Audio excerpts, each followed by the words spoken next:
pasa?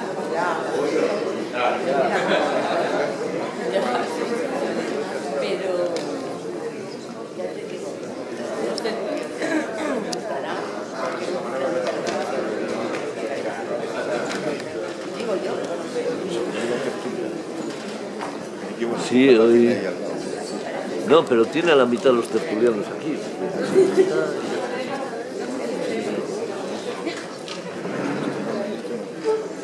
Qué bonito me queda.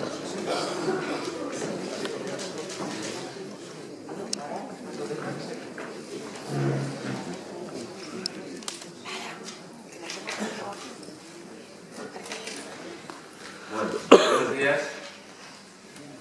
Esto estaba programado siempre cuando hay un acto poético que interesase 10-15 minutos. Es una licencia poética. De hecho, llevamos desde las 10 de la mañana esperando aquí en la esquina. Muchas gracias por venir un sábado por la mañana y luego dicen que la poesía no convoca. Pues a las pruebas me remito. No voy a extenderme porque hoy tenemos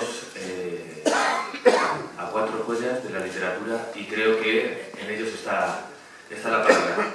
Voy a presentar mínimamente, creo que es sobradamente conocida esta mesa. Vamos a empezar una charla, coloquio, un diálogo en torno a la obra de Juan Gelman, en torno al concepto de la poesía de Juan Gelman y lo que cada uno de los intervinientes aquí opinan y han reflexionado de las lecturas, sobre todo de las lecturas, de las vivencias con el propio Juan. Para empezar, abrirá la mesa pues alguien que ha estado íntimamente ligado a la decisión de este premio, porque desde el principio nos ha estado apoyando y ayudando en toda la infraestructura del premio, precisamente por ser uno de los grandes amigos de Juan. Estoy hablando del profesor, filósofo, escritor, uno de los grandes pensadores que tiene León realmente, que no es otro que Rogelio Blanco. Rogelio Blanco, de aquí de paisano de la Cepeda, ha estado en todo momento apoyando las letras, no solo de León. Me gusta siempre definir de León, pero ha sido un hombre plural que desde su anterior puesto ha estado apoyando las letras a nivel nacional, sin importar ni origen ni procedencia, simplemente la calidad de las letras. Estoy encantado de que nos haya acompañado y precisamente Rogelio es muy buen amigo de Juan. Hace 2 días han estado en México, lleva una trayectoria importante y quién mejor que él para empezar esta mesa y charlar sobre la obra de Juan. Después seguiremos, pues bueno, que os voy a decir, Juan Carlos Mestre, lo queremos muchísimo aquí, lo tenemos, a menudo estamos de suerte porque creo que los 4 han sacado recientemente, en los últimos meses, el libro. Juan Carlos, Premio Nacional, y uno de los poetas más, para mí, más queridos que tengo. Iba a decir de España, no, uno de los poetas más queridos que tengo. Juan Carlos, con la sensibilidad del poeta, representa un poco esa palabra en la línea en que Juan Gelman ha defendido el pensamiento y la propia poesía. Nos dará su visión y sus percepciones también sobre la poesía del maestro Juan, porque así lo refiere Juan Carlos, le tiene como maestro. Continuaremos con... Eres un maestro, Juan, ¿qué te voy a decir? ¿Te gusta o no? Continuaremos con Antonio, que también le apetecía compartir hoy con nosotros pues sus percepciones de su amigo de siempre, como decía ayer, con respecto a la poesía de Juan. 2 maestros aquí. Y después ya Juan nos dirá lo que a ti te apetezca. ¿Te parece bien? Y charlaremos entre todos nosotros. Así que sin más os dejo con la palabra de Rogelio.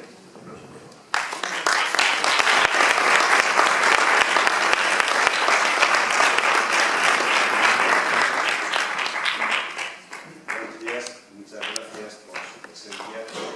Gracias, Rafael. Si pueden comprobar aquí, pues bueno, estamos 4-1. 4 poetas, y yo que de poeta solo tengo la parte o la cuota que nos toca a todos los humanos, pero que no el oficio, el atrevimiento y la creatividad poética que tienen ellos 4. Yo más bien me he dedicado al ensayo, al tanteo, a la filosofía, y bueno, esto también puede ser un buen ejemplo, porque como saben, la filosofía y la poesía empezaron juntas, y mientras que la poesía se ha mantenido firme y fiel a sus orígenes, a los elementos que la concibieron, a lo primigenio de ella, la filosofía es verdad que se ha ido despistando abundantemente, siglo tras siglo, y se ha ido distrayendo muchísimo. Tanto se ha distraído que incluso hasta el nombre, en sana lógica de origen, no debería llamarse filosofía. Lo comentaba con Juan en México. Los griegos, bueno, pues filos griego, pero Sofía entendían que era el conocimiento de los dioses, mientras que realmente el conocimiento de los humanos era la decella.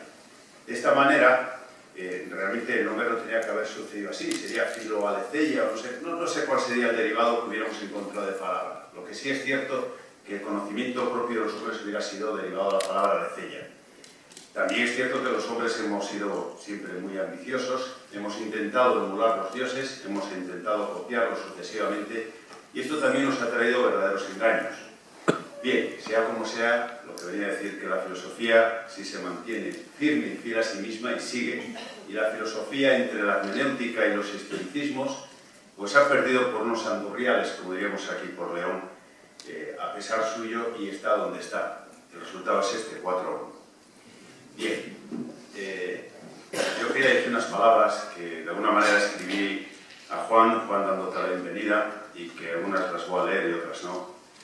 Y dice así: querido Juan, bienvenido a León, querida Mara también. Deciros que llegáis a una tierra cargada de historia y de sucesos, quizás una tierra que bien podría llamarse, tú le llamarías tierra de memoria, ubicada en el noroeste de la península ibérica, un lugar en que los antiguos señalaban la ruta hacia Finisterre. Las gentes de esta tierra, pues, de verdad se sienten agradecidas por tu visita, por aceptar este premio. Un premio arrancado desde jóvenes, desde lectores, un premio que es sencillo, honroso, es un premio que no tiene nada que ver con los oficialismos. Es verdad, amigo Juan, que los méritos literarios te sobran para recibirlo, y los leoneses te agradecemos también las dádivas literarias que reiteradamente nos otorgas. También deseo señalarte que llegas a una tierra en los inicios del siglo XXI que se muestra con cierto cansancio, un agotamiento demográfico claro y económicos propios como forma endémica, pero además de sufrir la pandemia en general, eso que se denomina crisis económica, una peste nacida, sobrevenida y alimentada en la casa de los plutócratas e insensibles crisoledonistas. Sí, asistimos al vaivén de una cierta fatiga material, pero y a la vez a la fortaleza de la creación literaria de numerosas individualidades nacidas en esta provincia. Bien se podría decir que finales del siglo XX y principios del XXI es un siglo de oro de las letras leonesas, que al igual que el homónimo de las letras españolas, pues también navega en aguas turbulentas de diversas crisis. Esta es la realidad, más de todas las crisis materiales, como bien sabemos, se sale. La cuestión es cómo enfrentarse a las otras, a las provenientes de los profundos, esas que nacen del hondón de la realidad humana, a las crisis, siglo a siglo, revividas y nunca definitivamente solucionadas. Esas son las que hay que cuestionar.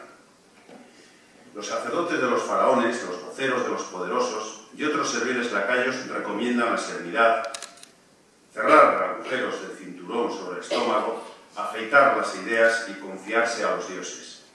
Y mientras los sueños se desvanecen, las sombras inundan los sembrados, las ilusiones se evaden y el olvido anula los ideales, y una vez más, bajo pompa y palio y en afán profético definitivo, algunos indican la vía de la resignación. Las explicaciones, querido Juan, suelen ser espurias. Las reconstrucciones narrativas y mediáticas y otras, por parte de los guardianes del orden de la tribu, se suceden. Es verdad que vienes a la tierra y con este relato solo deseo llamar a la reflexión de más allá de los que nos dedicamos a la creación y a los creadores, siempre necesaria, pero más allá de la creación también está el compromiso y a la vez, a que los creadores deben concitarnos siempre ante la angustia de vivir y ante la posible pérdida de la senda adecuada. Este siglo XXI que iniciamos parece pletórico de centros oficiales de saberes, que lo pondría entre comillas, y de funcionarios supuestamente adecuados y selectos, pero yo creo también que en pocas ocasiones nos hemos hallado instalados en tanta orfandad de apoyo creativo e intelectual. Un cantautor leonés hace años ya se preguntaba dónde están los profetas que en otros tiempos hablaron.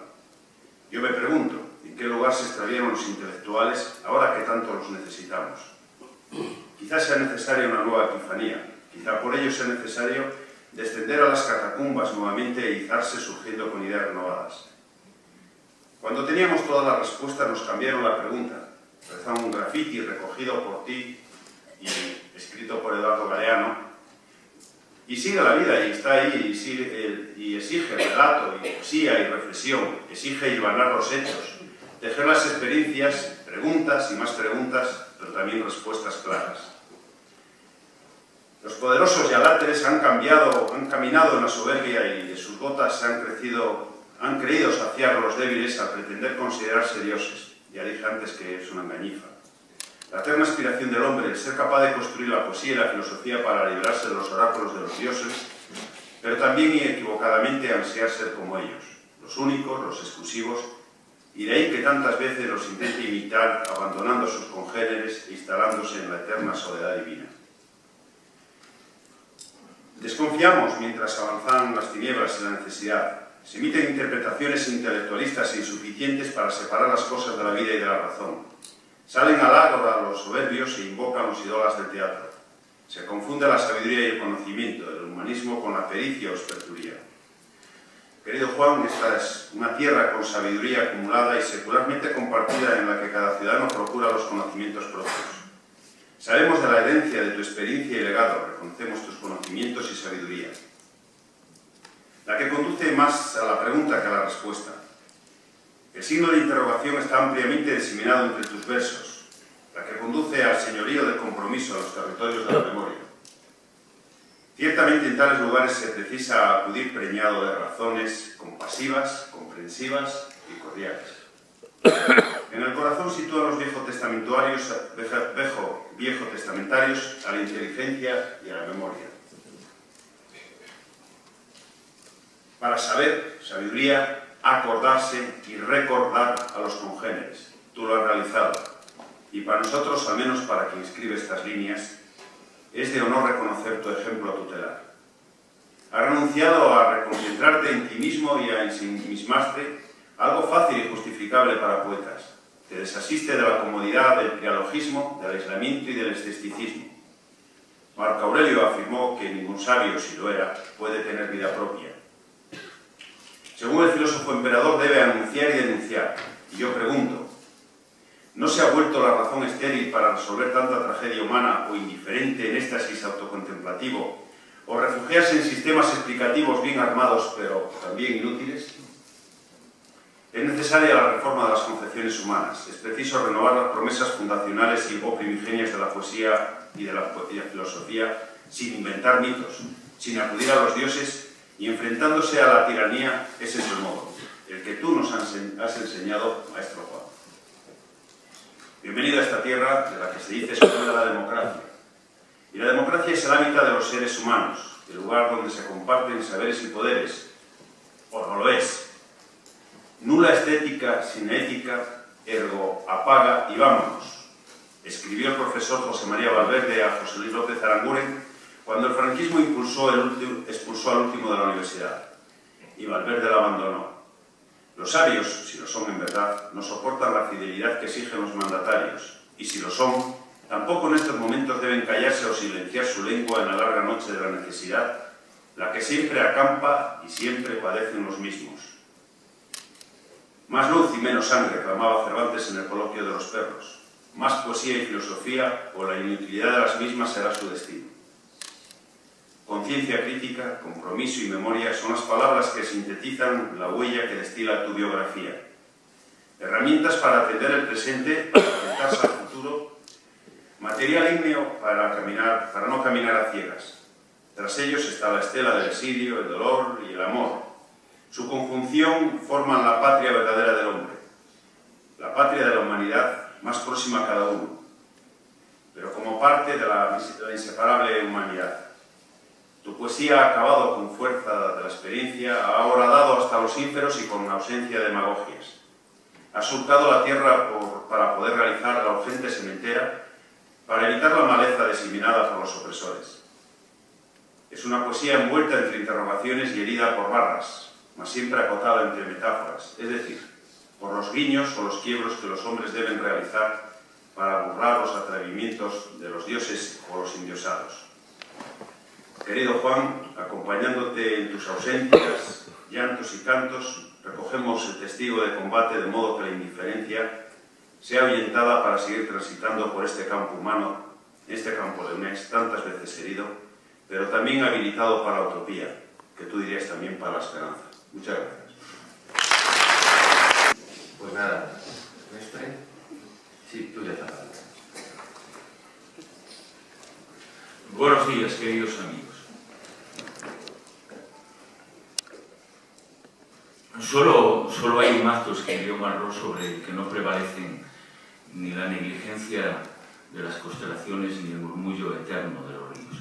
Es el acto mediante el cual un hombre, arranca algo a las misteriosas manos de la muerte.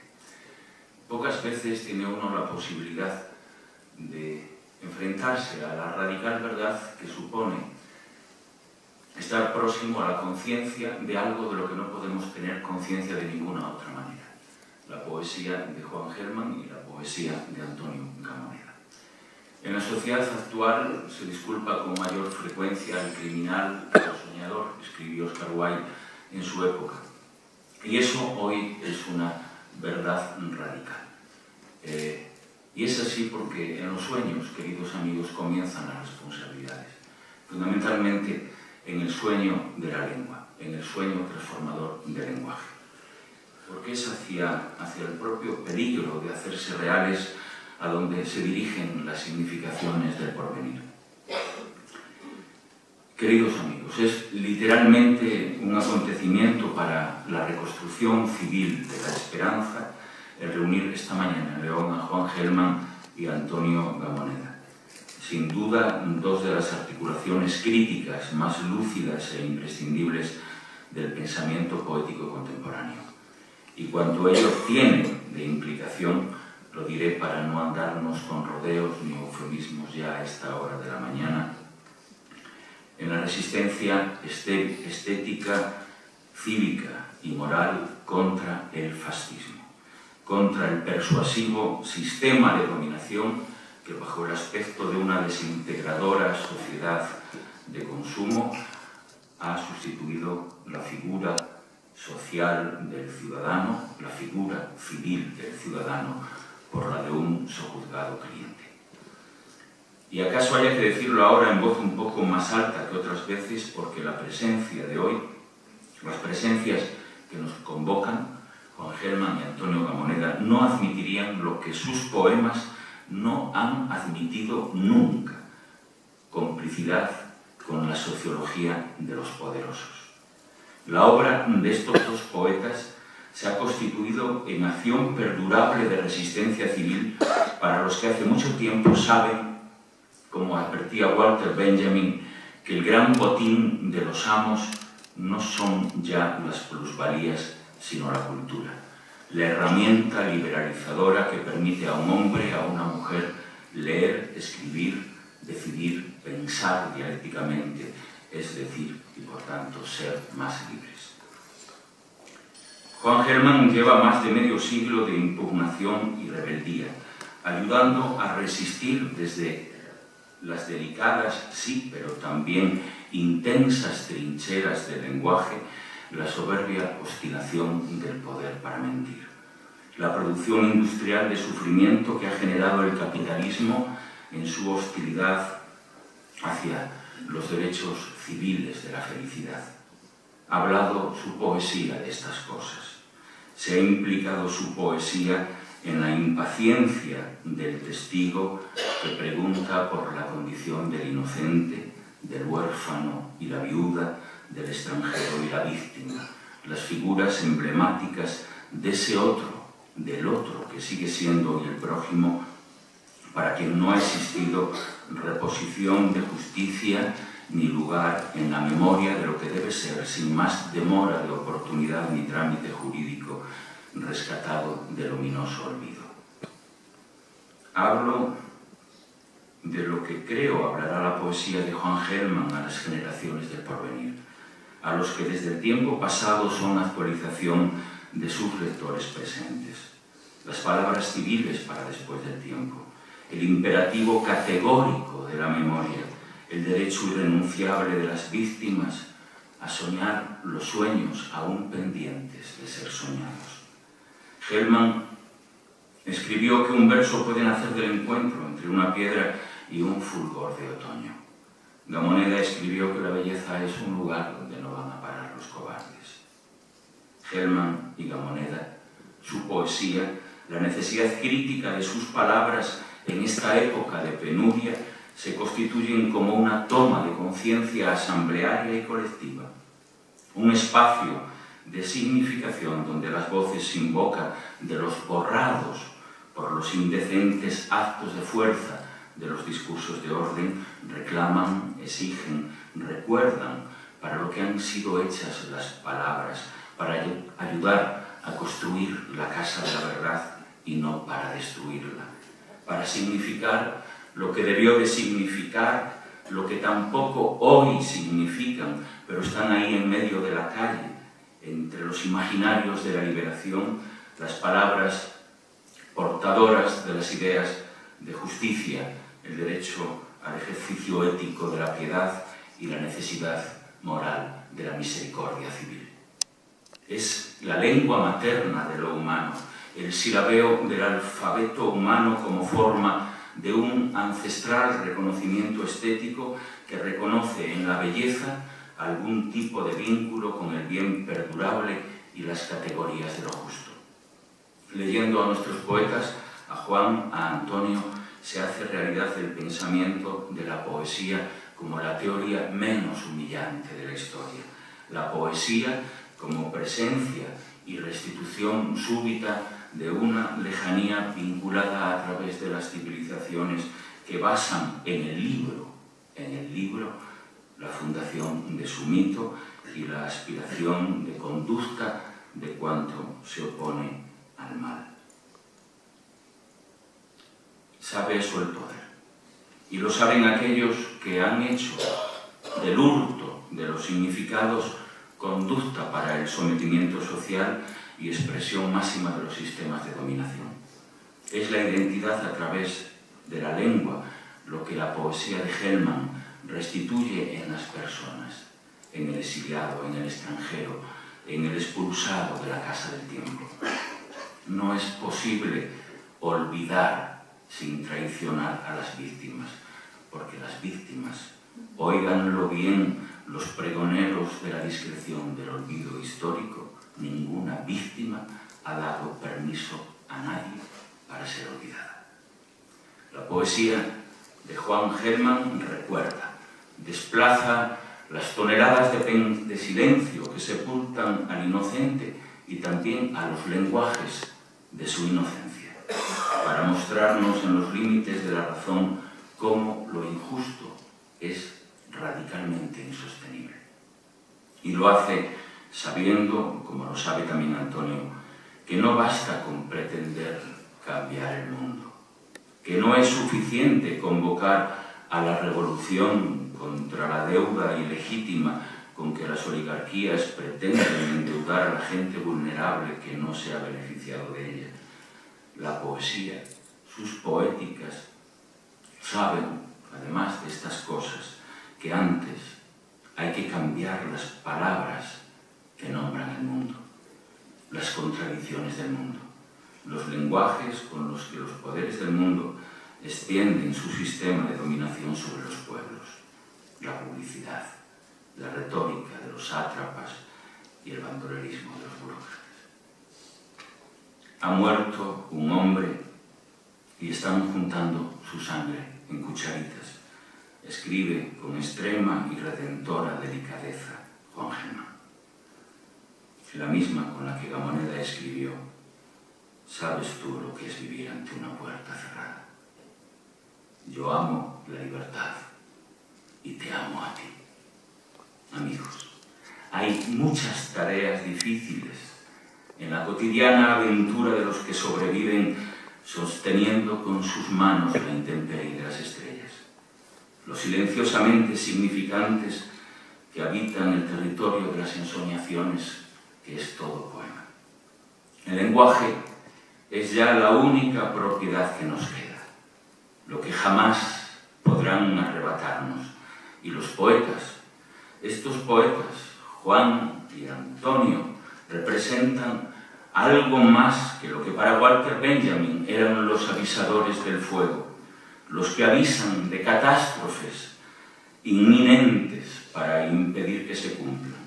Ellos son también los testigos de la incomodidad ante la lucha de clases y la lucha de conciencias que representa la ontología de las guerras.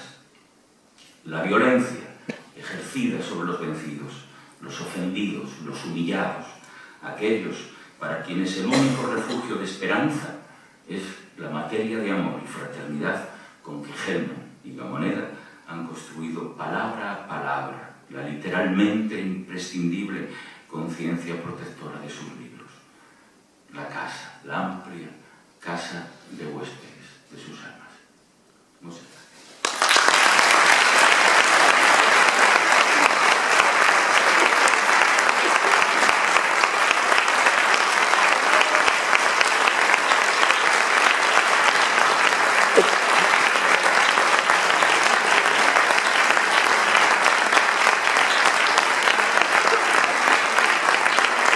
Aquello digo,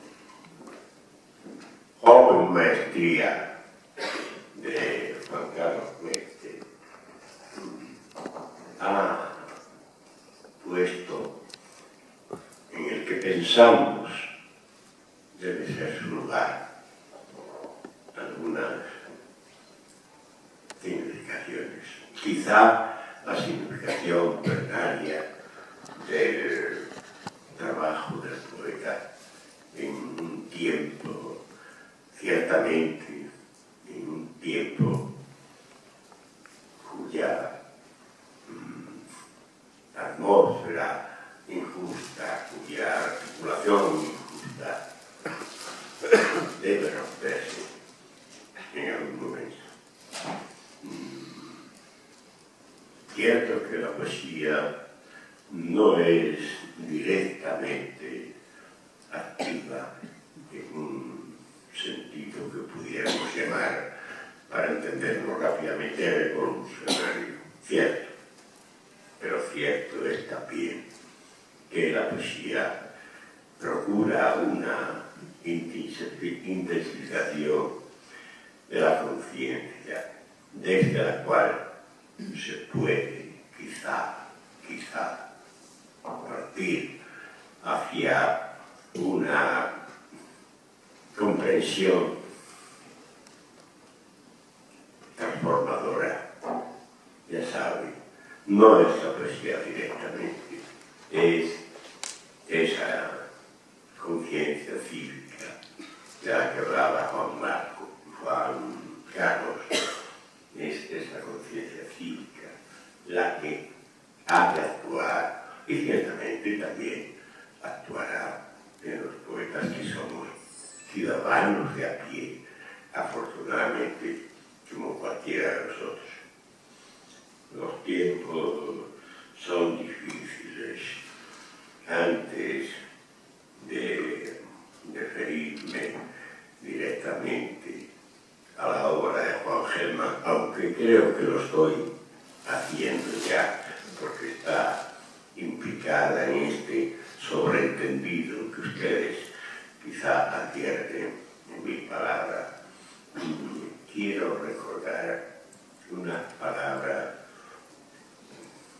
que yo dije no hace mucho, hace 3 o 4 semanas, algo así, en la Biblioteca Nacional, y se trataba de una ocasión, digamos, cervantina, en la cual yo me refería al Quijote como el asunto de la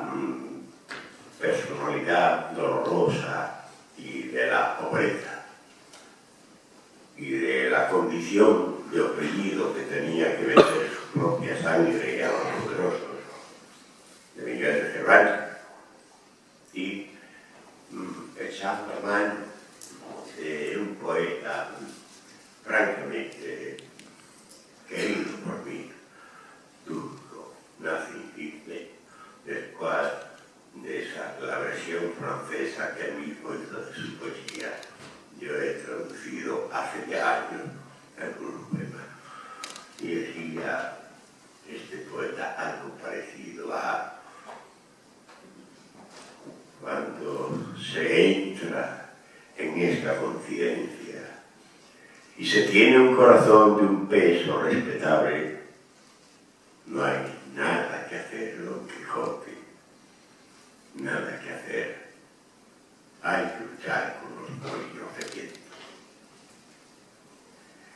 Fue entendida perfectamente esto y me parece que igualmente ha sido perfectamente entendida por ustedes la aportación de Juan Carlos Mestre a esta mañana, que consiste en colocar a la poesía, aunque no lo diga, a la suya propia también, y no en la retaguardia,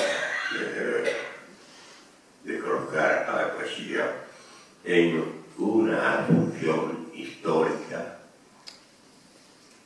que ciertamente será diferente y a la vez semejante a la de siempre, pero que estará impregnada de nuestra indignación, como ha estado impregnado por el dolor y por la presión injusta y por el crimen recibido en la que yo llamaría su propia carne, la poesía de Juan Gelman.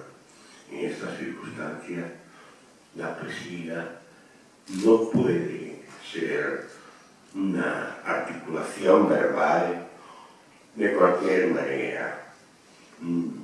Ciertamente, hablaba Juan Carlos de la necesidad de cambiar el lenguaje. ¿Qué lenguaje? Pues sería el lenguaje organizador y creador del consumismo, el lenguaje convencional, el lenguaje del poder. Y entonces es aquí donde aparece ya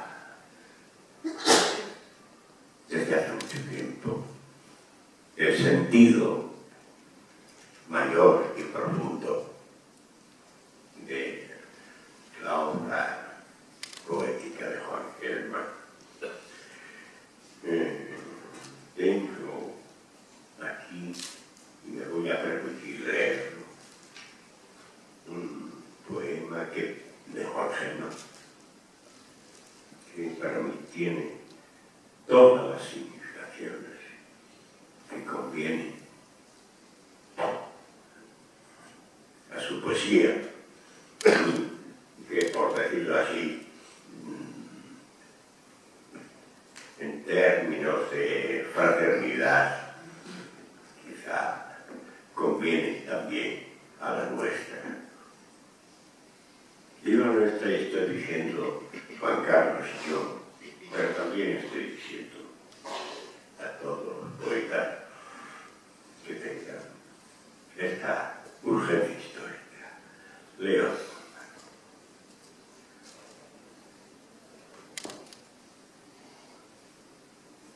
Lo comprensible es incomprensible. Y ningún verbo o luna azul cambiará su destino. Trabajan los caballos el galope en tierras anchas como espantapájaros mentidos. Al que mucho ama, nada se le puede dar. Siempre crea en sí mismo aires ardientes que le consigue el corazón. Clavos que clavan las libres de lo real y de lo no real, atan o unen los propósitos, muy cerca del sonido que no se puede oír. La media lumbre es luz que se busca en su sombra. Los dioses de la actualidad cesaron interrumpidos por el amor que no cesa.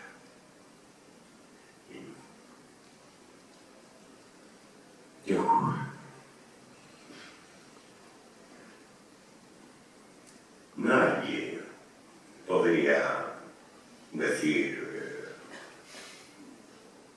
con seria seguridad que la poesía de Juan Gelman se atiene a cánones realistas. ¿Qué quiero decir con esto? Quiero decir que el modo de entender el realismo poético, es decir, la organización poemática, no hablo de la organización poética, sino poemática, se realiza utilizando la palabra convencional, el lenguaje normalizado. Pero dice el filósofo José Luis Pardo, y esto conviene perfectamente al caso de Juan Gelman. Juan Gelman, cuando dice lo comprensible es incomprensible. Esta condición insurgente de la palabra, esta comprensibilidad que se realiza en la incomprensión y su inversa también, quiere decir que en la poesía de Juan Gelman la poesía de Juan Gelman se vincula a unas significaciones, unas significaciones que no son semánticamente previstas, pero que desde luego no tienen, no se ajustan al que se entiende por lenguaje normalizado. Esta anormalidad de la palabra poética, esta bella anormalidad, es algo que Solís Pardo, yo creo que de una manera muy lúcida, atribuye una función insurgente. De aquí quizá podamos deducir que precisamente en tiempos difíciles, lo han sido muchos años de la vida de Juan, y en la mía, por ejemplo, simplemente como ejemplo, también hubo años difíciles y quizá voy a tener otra tanta. Quiero tenerla en reunión con todos vosotros y quiero decir esas palabras, esas palabras que se separan de las significaciones consabidas, que son, como insisto y repito, el lenguaje del poder, entendiendo que el lenguaje del poder es fundamentalmente, y antes que nada, el poder económico y los poderes que podríamos llamar políticos, ejecutivos, democráticos, gubernamentales, etcétera, son un poco los monaguillos de este poder económico. Yo pienso que ciertamente hay que realizar una acción directa orientada a los fundamentos de ese poder económico. Pero claro, esto pertenece más a nuestra conducta cívica, como aquí se ha apuntado ya mucho. ¿Qué hacer entonces con las palabras? Pues permanecer como hace Juan Gelman, en la palabra insurgente. Lo he dicho ya 3 veces, pero es que me interesa significar en la palabra que no se trata de proporcionar verosimilitudes, es decir, semejante a la verdad, semejante solamente. No, no es eso. La palabra de Gelman es ella misma la verdad, no es una semejanza, es la verdad en sí misma, en la palabra poética, en ese sonido tan puro que decía en el poema, que no se puede oír. No se puede oír, pero que funciona. Ya, esta sería una especie de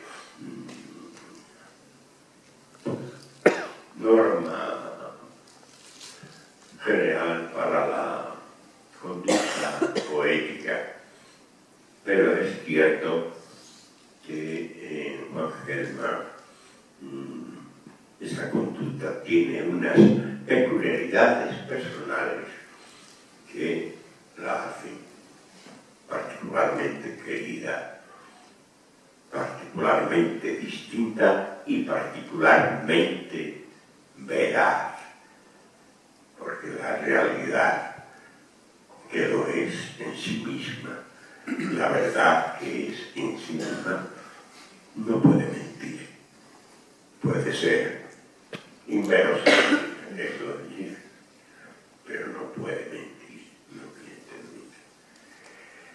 Querido Juan,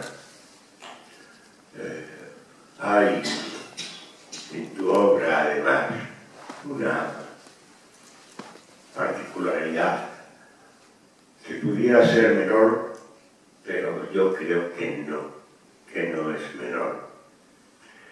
Tu lenguaje personal se ha nutrido de la síntesis, de la reunión en un solo amor a diversos lenguajes el que se desprende de la literatura sefardí hasta el lenguaje porteño, pasando por otras lenguas que están ahí más o menos en los rurales, cierto. Con esto ha llegado a una palabra que, teniendo, por decirlo, esas vinculaciones lingüístico terrestres, o podrían decir, o geolingüísticas, no sé qué neologismo tendría que emplear aquí, no lo sé bien. ¿Por qué? He dicho sin querer neologismo y la noción me ha conducido inmediatamente a algo que ocurre precisamente en la palabra de Juan. Federico García Lorca decía que la poesía estaba próxima cuando 2 o más palabras parecía que estaban juntas por primera vez. Yo me atrevo a añadir que la reunión de 2 palabras que están juntas o parece que están juntas por primera vez, o de 4 palabras. ¿Qué sucede entonces? Que están juntas por primera vez porque están nombrando algo que se desconocía. Volvamos a Lorca. En el llanto, la muerte de Ignacio Sánchez Mejía, habla de toros celestes. No existen objetivamente toros celestes, pero cuando ustedes oyen esas 2 palabras, toros celestes, se produce una representación mental en ustedes de los tales toros celestes. Y este es un hecho real, no es una mentira. Esa representación mental es perfectamente cierta en su subjetividad, en su campo sensible y intelectual. Los toros celestes existen. Ya. Esto es lo que ocurre con la palabra poética de Juan Gelman, que simultáneamente revela, comunica y crea algo que no existía. Podríamos abrir el libro por cualquier parte y lo encontraríamos, pero yo prefiero que lo haga él. Únicamente voy a aludir a un aspecto final de esta circunstancia. Federico García Lorca hablaba de 2 o más palabras.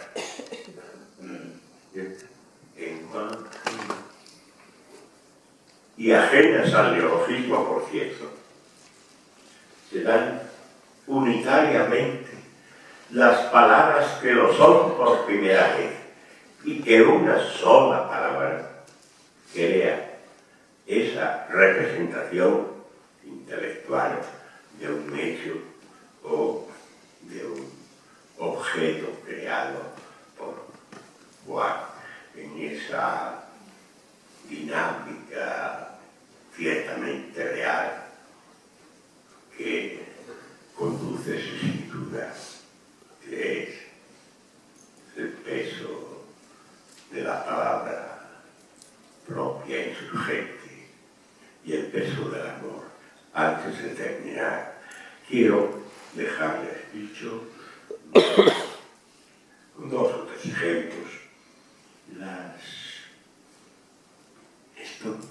esta particularidad de la palabra única, que como si fuera la primera palabra que nombra en el ser primitivo que es capaz de articular ya y que crea la representación mental del fruto que simplemente antes perseguía en términos zoológicos como cualquier animal, pero luego, cuando lo nombra, ya está en su pensamiento. Bien, pues Juan lleva su lenguaje poético a expresiones únicas, unitarias, que por sí mismas crean la realidad poética. Por ejemplo, 3 ejemplos solamente, tenía anotados más. Con tuyo.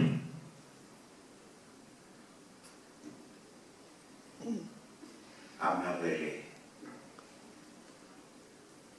destener. No son neologismos, es la síntesis que esa sensibilidad oculta, ese impulso de la sensibilidad oculta,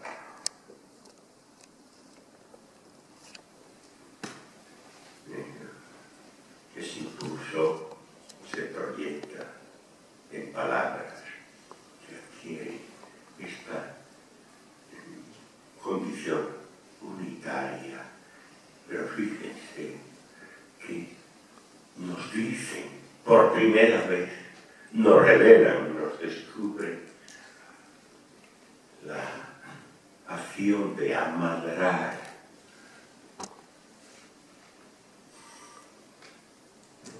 la posible infelicidad de destener, la cercanía del contuyo. Gracias, Juan.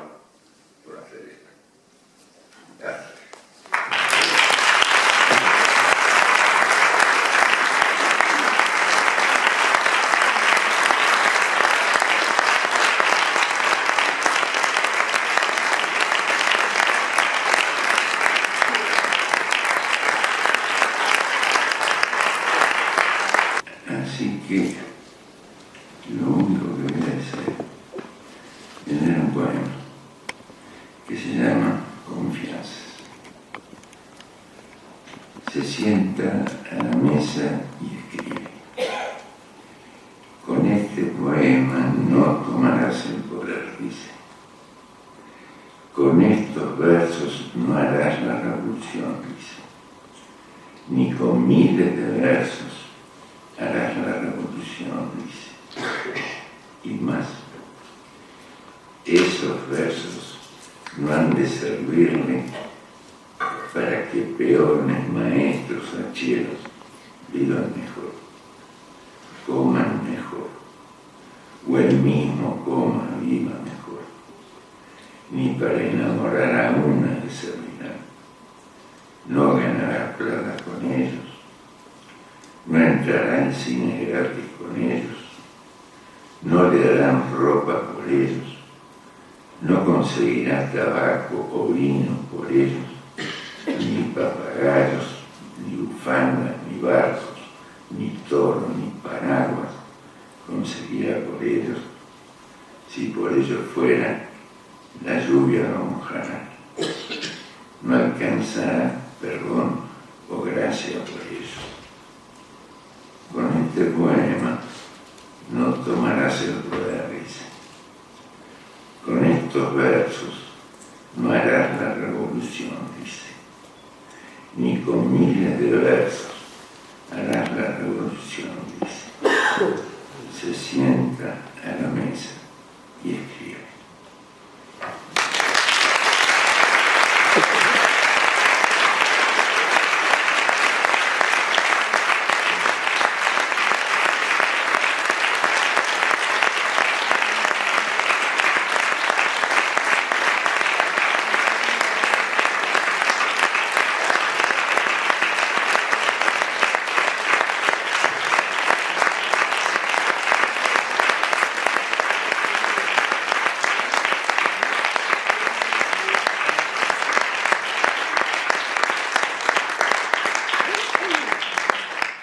Ahí lo dejo para no ser pesado.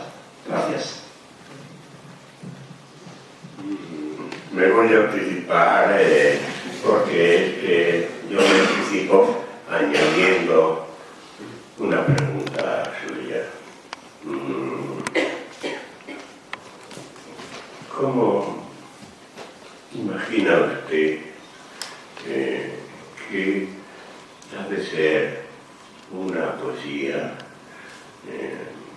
que, como usted dice, tenga en semejanza, como tiene el cuchillo, la capacidad de cortar, que tenga esa poesía la capacidad de activar lo que diríamos la transformación histórica de las circunstancias objetivas? Yo le hago esa pregunta. ¿Me puede contestar?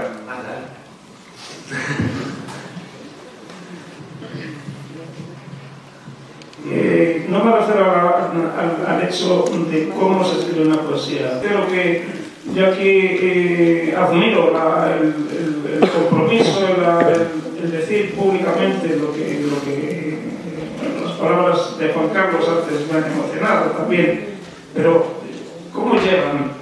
Hace falta algo más, eso es lo que me planteo. No digo que cada uno de ustedes, sino en general, ¿no? En la situación en general. No lo pido personalmente a cada uno de ustedes, sino es una reflexión, no sé, una pregunta retórica, ¿sí?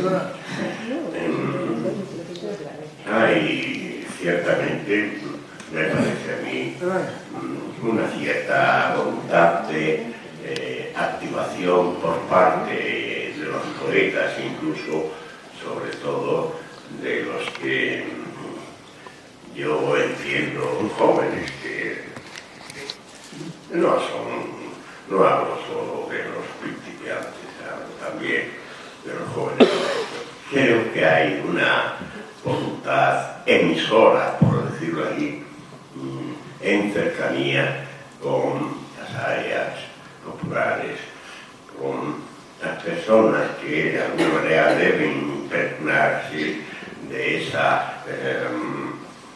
esa comprensión incomprensible que dice Juan Gelman.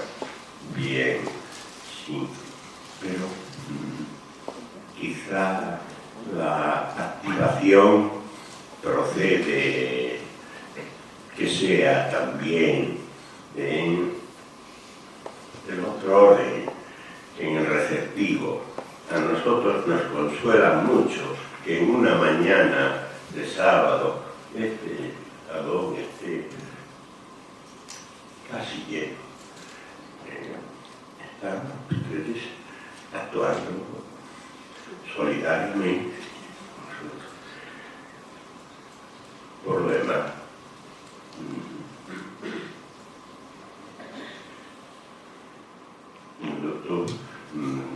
la posibilidad de acercamiento a la que usted se refiere es muy difícil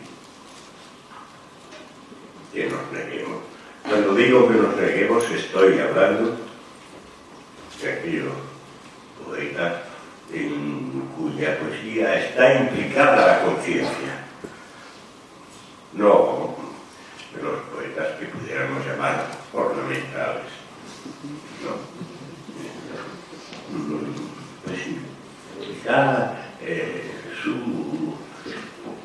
más que pregunta es una propuesta y hay que aceptarla y tenerla en cuenta. Quizá sea conveniente estimular esta reunión de emisión-recepción del pensamiento impensado, pero lastrado por la conciencia que la poesía es o debe ser. Gracias por la propuesta. Solamente me tomó en cierto modo era un poco provocador. Ayer también se mencionaba, Rafael, ¿no? El que este acto quede en el aire de que unas instituciones es un poco crítico. Aquí se ha elegido una forma que yo veo como algo real, que quizás es algo en lo que caemos todos los días sin darnos cuenta, y es que ustedes están ahí, enfrente, pero arriba. Nosotros seguimos también estando presentes aquí, debajo. Hay un nivel entre ustedes y nosotros. Me refiero a las palabras que decía antes Luis, que el cuchillo tiene que estar muy cerca del pan. Eso es lo que quería comentar. Pero no quiero entrar en debate, solamente quiero dejar esa crítica, que es lo que siempre es no quiero entrar en crítica, solamente quiero dejar eso, porque entramos en las formas, en las sustancias, en la forma como se presentan las cosas ante el público, y yo creo que a lo mejor si hubieran bajado más abajo esa mesa, hubiera sido mucho más directo que es un problema de infraestructura, Lo intentamos, pero no nos dejaron aquí en Casa España quitar experiencia. Bueno, sí. No, si me permite. Con respecto a la pregunta de la bueno, hay cosas que hay que hacer de otra manera, ¿no? Y que no se le pueden pedir a la poesía, que hay que pedírsela a la gente, que se organice por sus derechos, que pelee por ellos. Porque el peor enemigo no es el sistema, es la cobardía. Ese es el enemigo.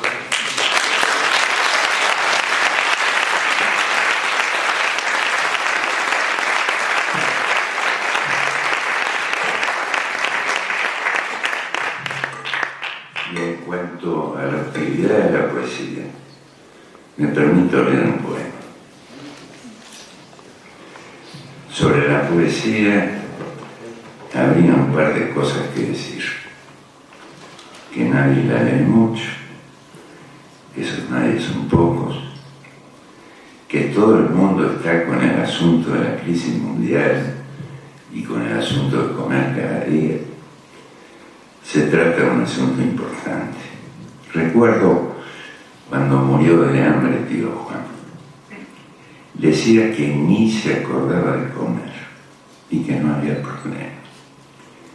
El problema fue después. No había plata para el cajón. Y cuando finalmente pasó el camión municipal a llevarse, ¿no? El tío Juan parecía un pajarito. Los de la municipalidad lo miraron con desprecio o desdén. Murmuraban que siempre los están molestando, que ellos eran hombres y enterraban hombres y no pajaritos como el tío Juan. Especialmente porque el tío estuvo cantando Pío Pío todo el viaje hasta el crematorio municipal. Y a ellos les pareció un irrespeto y estaban muy ofendidos. Y cuando le daban un palmetazo para que se callara la boca, el Pío Pío volaba por la cabina del camión y ellos sentían que les hacía Pío Pío en la cabeza. El tío Juan es así, le gustaba cantar y no veía por qué la muerte era motivo para no cantar. Entró al horno cantando Pío Pío, salieron sus cenizas y piaron un rato y los compañeros municipales se miraron los zapatos, grises de vergüenza. Pero volviendo a la poesía, los poetas ahora la pasan bastante mal. Nadie los lee muchos, esos nadie son pocos. El oficio perdió prestigio. Para un poeta es cada día más difícil conseguir el amor de una muchacha, ser candidato a presidente, que algún almacenero le fíe, que un guerrero haga hazañas para que él las cante, que un rey le pague cada verso con 3 monedas de oro. Y nadie sabe si eso ocurre porque se terminaron las muchachas, los almaceneros, los guerreros, los reyes, o simplemente los poetas, o pasaron las dos cosas, y es inútil romperse la cabeza pensando en la cuestión. Lo lindo es saber que uno puede cantar Pío Pío en las más raras circunstancias. Tío Juan después de muerto, yo ahora para que me quieras.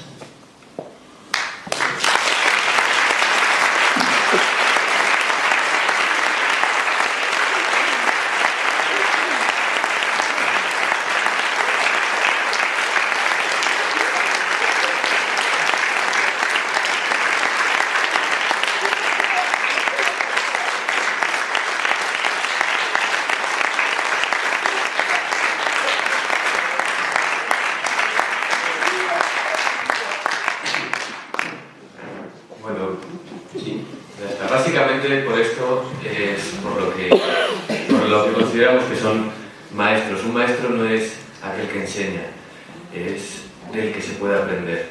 Y un poco contexto también eso, creo que es la labor de aprender está en cada uno de nosotros y elegir nuestros maestros con lo que hacen.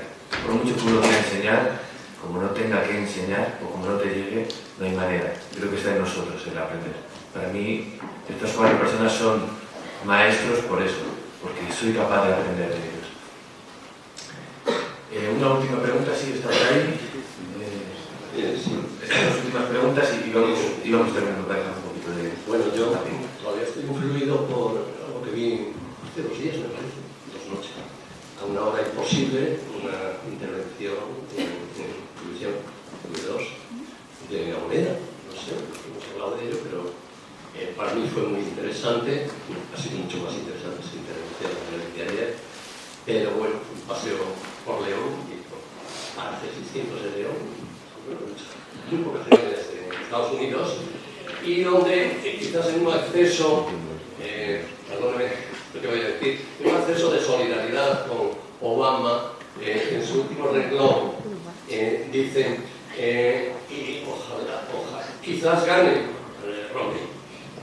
Así te liberaría del peso de esa terrible agenda de asesinatos en que últimamente Obama se ha visto implicado. Le enumeraría, a lo mejor lo ha hecho en solidaridad con eso, pero en fin, ha ganado y cabe esperar que en estos 4 años empiece a no tener agenda de asesinatos Obama. No, yo dije todo lo contrario. Disculpen.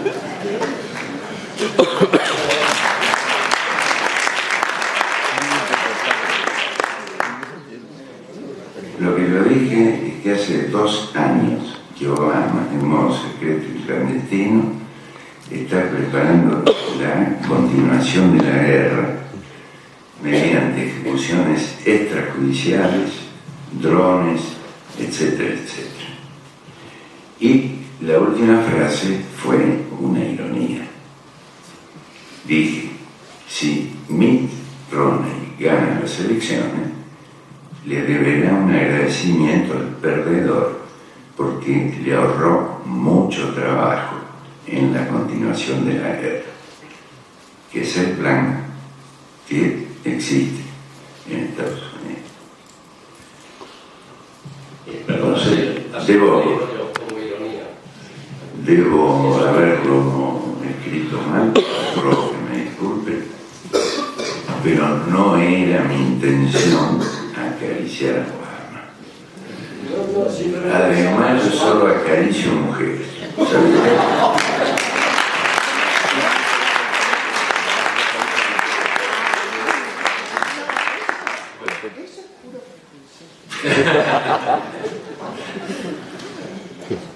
Mara, si quieres decir algo al respecto. Machismo. Mira, tenemos una última que había... Entonces, mi pregunta es muy clara, ¿no? ¿Qué espacio revolucionario tiene la risa en la poesía de las personas? Pero no una risa cálida, porque hay 2 tipos de risa. Está la risa de la zanahoria delante del burro, que es la que promueve el poder, ¿no? Ríete, consúmete, pero sigue detrás de la zanahoria, ¿no? Y hay una risa de desprecio frente a la muerte, que es una forma de llamarles ignorantes, bobos, o decirles, yo me voy a morir, pero me voy a morir bailando. Que un poco es en la línea del poema del Pío Pío, que tiene ese punto que te saca la sonrisa a pesar de hablar de algo que es esta frente a la muerte, ¿no? Entonces, la reflexión que a lo mejor nos va a responder ahora es, dentro de ese sufrimiento y de ese baile con la muerte, ¿qué espacio puede tener revolucionariamente la risa en la poesía?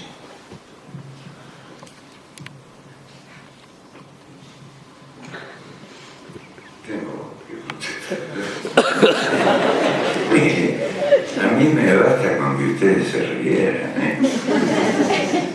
más que suficiente.